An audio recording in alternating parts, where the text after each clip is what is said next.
Alors, notre secteur d'activité, il est touché par une modification du trafic des déchets.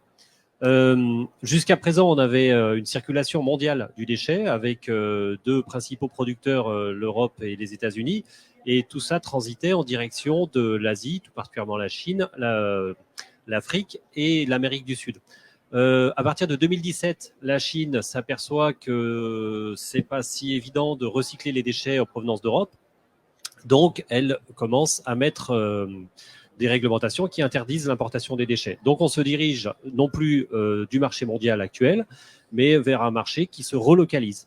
Donc, maintenant, c'est à nous, en Europe, de faire ce que les Chinois faisaient avec nos déchets, c'est-à-dire de les réemployer, de les recycler, et pour diminuer l'enfouissement.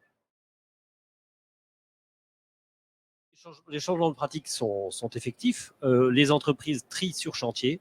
On a jusqu'à 10 flux triés. Donc maintenant, c'est la destination de ces, ce qu'on appelait des déchets, mais qui sont maintenant des ressources, qui vont aller soit vers le réemploi, soit vers le recyclage. Et on diminue évidemment l'incinération et l'enfouissement. Donc les entreprises, elles ont encore un petit pas à faire, et les collectivités territoriales vont accompagner ce nouvel écosystème. Ça a un coût que l'État va inciter les collectivités territoriales à diminuer la quantité de déchets reçus.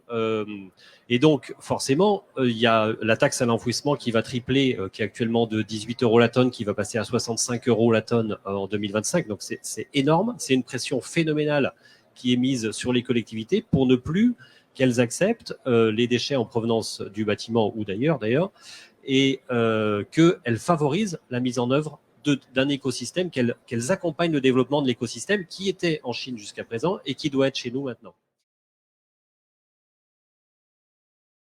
On est quand même assez bien accompagné par les collectivités locales. Certaines sont plus en avance que d'autres, sont plus impliquées, sont plus préoccupées par cette augmentation de la taxe.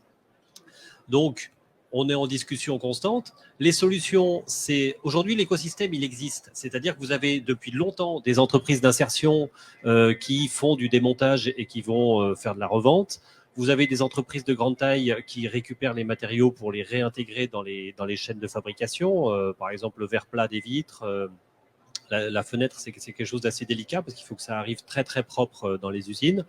Et puis, vous avez maintenant des entreprises de déconstruction qui vont déposer soigneusement les matériaux et les revendre à des particuliers et à des professionnels. Ça a créé des nouveaux métiers qui sont très valorisés. Donc, moi, je suis aussi coprésident d'une petite association qui fait du démontage réemploi et on a pu embaucher très facilement. C'est l'association Aplomb?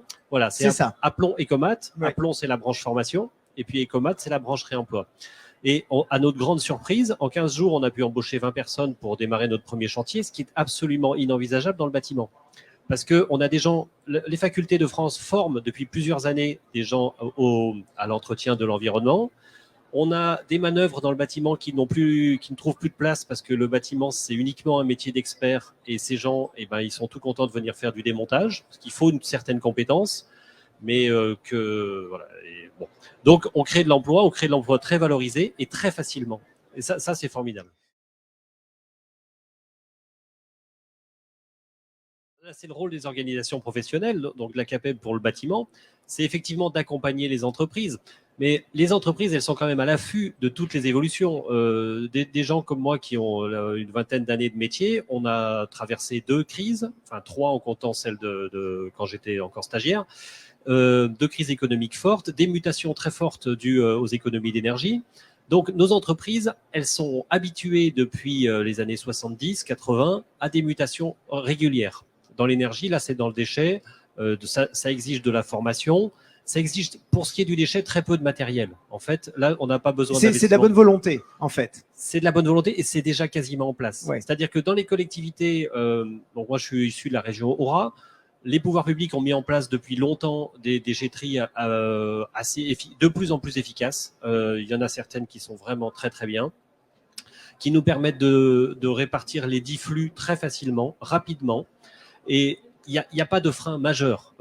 Aujourd'hui, 100% des déchets issus du bâtiment, des matériaux déposés sont traités. On est déjà sur une prise en charge totale des déchets, alors bon, soit via les collectivités, soit directement via des entreprises de grande taille, via des entreprises d'insertion.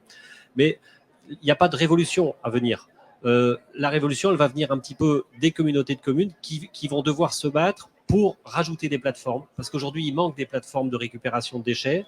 Ça va être difficile en zone dense, en zone urbaine. Là, en zone rurale, les PLU freinent énormément l'étanchéification des sols, ce qui est normal, parce qu'on a de plus en plus d'épisodes Cévenol qui rendent la gestion des eaux très difficile. Donc, les combats, ils vont être là. Nous, dans le bâtiment, on est prêts. On va accompagner les entreprises qui vont de toute façon, qui ont déjà intégré les pratiques.